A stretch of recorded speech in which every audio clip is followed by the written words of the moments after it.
So hi guys, welcome back to my channel market mantra with Manu. So अभी हम लोग बात करेंगे स्टॉप लॉस कैसे लगाएं। ओके, क्या एनालिसिस होना चाहिए, कितना परसेंटेज पे आपका स्टॉप लॉस सेट होना चाहिए। ठीक है।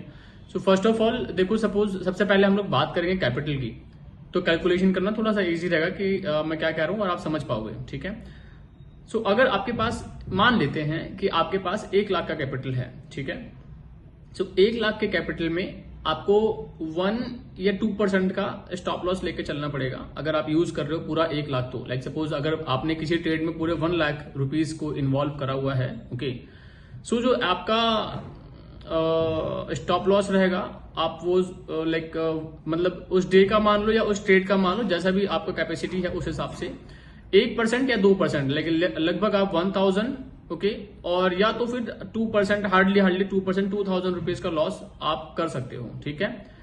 अब कैलकुलेशन कैसे होगा, जब आपने ट्रेड लिया है, ओके, जो swing low, last swing low था, सपोज अगर आप 1 मिनट के टाइम फ्रेम पे काम कर रहे हो, तो जो लास्ट 1 मिनट का लो था जब आपने एंट्री लिया उसके पहले, राइट, वहां पे आप अपना 1000 2000 कैलकुलेशन करके कि आपके कितने पॉइंट्स में 1000 का लॉस हो जाएगा या 2000 का लॉस हो जाएगा, उतने पॉइंट्स का आप स्टॉप लॉस लगा सकते हो। क्योंकि बिना स्टॉप लॉस लगाए काम करना बहुत बहुत ज्यादा रिस्की होता है। ओके, मैं कोशिश करता हूं कि मेरे सारे ट्रेड में स्टॉप लॉस लगा रहे। ओके, आप अगर मेरी वीडियोज देखते हो तो ये चीज आप ऑब्जर्व करते होगे कि टारगेट और स्टॉप लॉस में सेट कर देता हूं। तो टारगेट कैसे सेट हमें डिसाइड करना है कि टेक्निकल एनालिसिस के हिसाब से, या आपका रिस्क, जो कैपिटल जो रिस्क है, रिस्क टू रिवॉर्ड कैसे होता है। ओके, तो रिस्क टू रिवॉर्ड में क्या है, मिनिमम आप अपना 1:2 लेके चलो। लाइक सपोज अगर आपने डिसाइड किया कि आप 2000 रुपए का लॉस बियर करोगे उस ट्रेड में, तो आप टारगेट रख सकते हो कि आप 4000 रुपए का अपना प्रॉपर टारगेट रखो कि 4000 के टारगेट पे आप निकल जाओगे। ठीक है।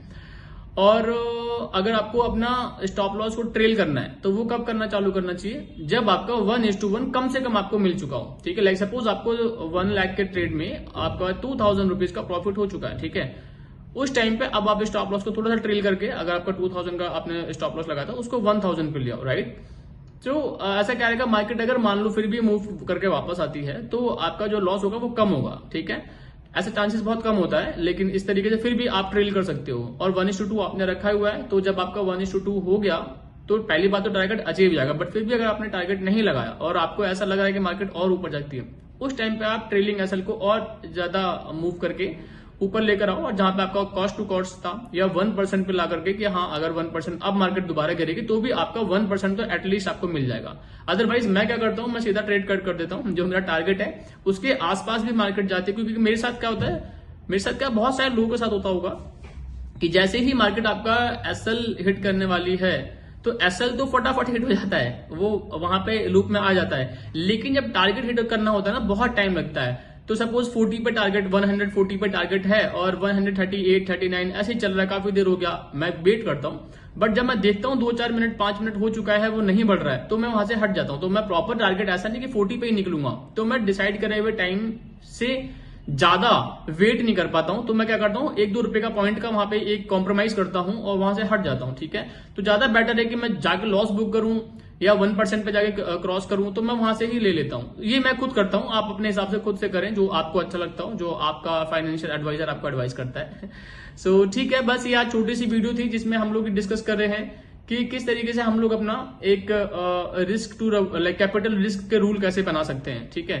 सो स्टॉप लॉस कैसे यूज कर सकते हैं, ये छोटी सी वीडियो मैंने सिर्फ और सिर्फ इसी पर्पज से बनाई है, एजुकेशन पर्पज में है। इसको आप लोग अगर अपने ट्रेड पे लेते हो तो सोच समझ के लेना, खुद कैलकुलेशंस करके लेना। ठीक है। Thank you so much, bye bye, take care.